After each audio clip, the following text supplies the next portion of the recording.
What's up, guys? It's Coach Vassar, going over the OTF Audio Daily Beats. Thank you for tuning in. If you're new to these, I'm going to go over the overview of the workout, kind of break down the treads, row or weight floor, any differences in the 3G. As always, if you find value in these, information is in the description on how to support me. If you have any feedback, let me know. Shoot me a message on GroupMe. You could also make a comment on here. I'm open to feedback as well as criticism. Anything that's helpful, help me improve, I want to hear it. We're going to go over Sunday, October 6th. This is a workout that will not be repeated in the month because of Hell Week. It's going to be an ESP 30-30 day. So we're going to see a total of 3 blocks on the treads and just 3 blocks on the weight floor, and there's no rowing. So for the treads, 3 6.5 minute blocks. We're going to do endurance, strength, power in that order. We're gonna focus on our pushes. Block 2 is downhill, and then block 3, it's all about the all outs. And then the floor follows the same format. We're gonna see endurance, strength, power, so high reps, low reps, and then explosiveness. But also there is a coach's choice core exercise that should change every block because of the focus of the block. So as we look at the workout itself, so going over the treads, block 1, you got your endurance block. We're gonna be seeing a fixed push followed by a decrease in base. So push is always gonna be 1 minute. Base is gonna start at 90 seconds, 1 minute, and then 30 seconds. And then it finishes with a 30-second all out. The goal here is to maintain your push and then adjust your base as needed to recover. Especially when the base is only 30 seconds, they might have to pull back a couple 0.1, 0.2s. Power walkers are going to start about 6% or greater for that push. Joggers and runners, of course, is always anywhere from 1 to 2 of that base speed. For that first push, hopefully they're hitting that orange about halfway through with that long base afterwards. About 45 seconds in to that 90-second base, they should be trending back down towards that green. With like the last 30 seconds, hopefully they are in that green. As they hit that next push, as their body starts to warm up, or as they start to fatigue a little bit, heart rate's going to kick up a little bit quicker, so maybe they're hitting that orange 25 to 20 seconds into that minute rather than on the back half. And then that 1 minute base, they might start to see that heart rate trend down between like the 30 to 40 second mark, and then that final 1 minute push, heart rate might start to come up pretty quick again, and then it might stay elevated during that 30-second base before they hit an all out.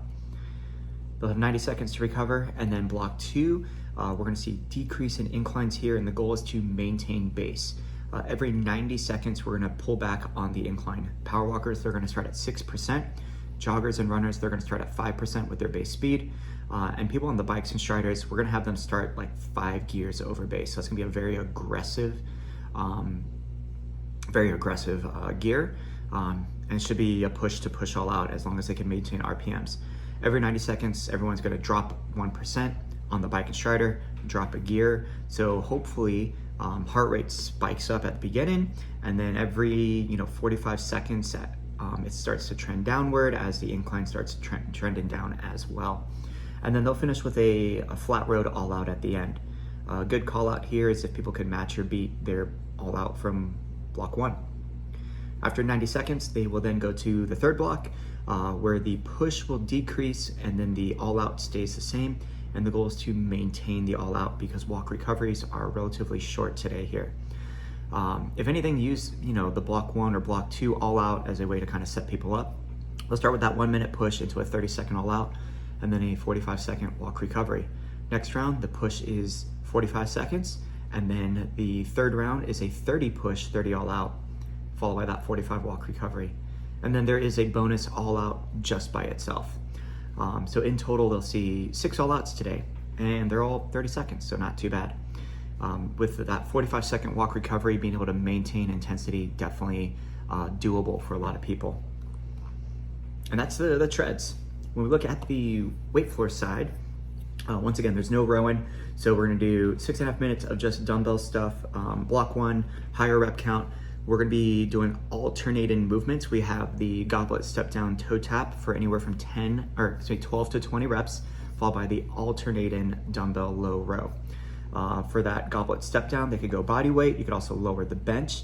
And then for the alternating low row, of course, people could go to like a strap low row. With a higher rep count here for the coach's choice movement for the core, we want to pick something that they could do for 12 to 20 reps. So think body weight movements, whether that's like they call out like the high plank wide knee drive, or like a body weight torso rotation, maybe like a side plank hip dip, like looking for 6 to 10 per side. High plank alternating side planks, things like that. And then they should aim to get at least 2 or 3 rounds in this sequence. Now with that rep range, couple ways to tackle it. Obviously lighter weight, try to get more reps. Heavier weight, try to get less reps or so. Or you could also call it out where the members kind of pick the reps that works for them today.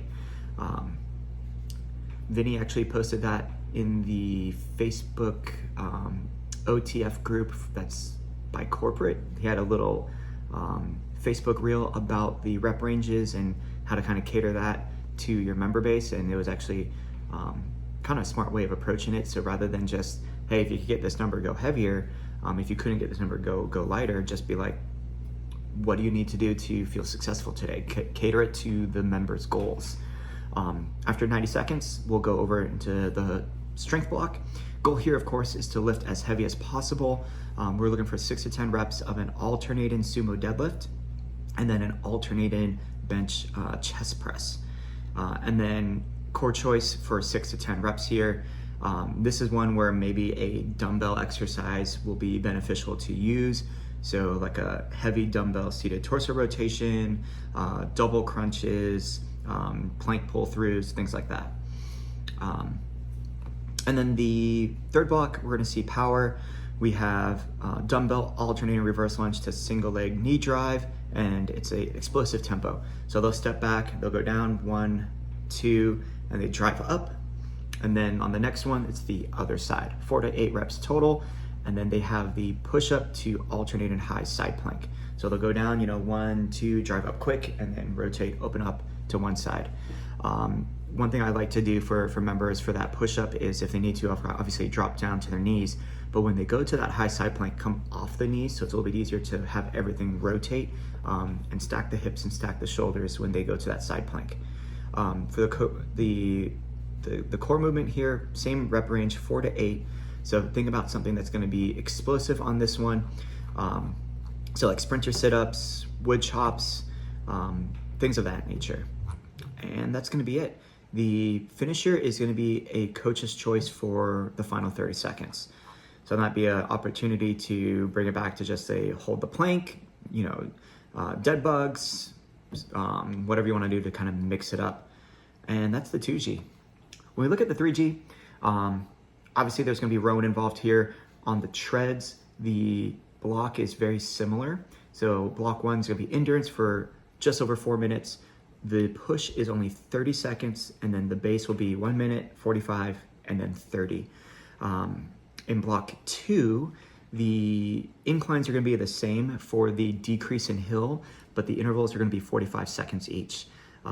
So they'll have a 45-second base climb at 5, 4, 3, 2, and then a 30-second all out. And then in the third block, this is going to be the exact same thing as the 2G's third block, except for walk recovery is 30 seconds, and there's just 3 rounds. So a 1 minute push, 30 all out, walk it out for 30, and then 45 push, 30 all out, and then a 30 push, 30 all out.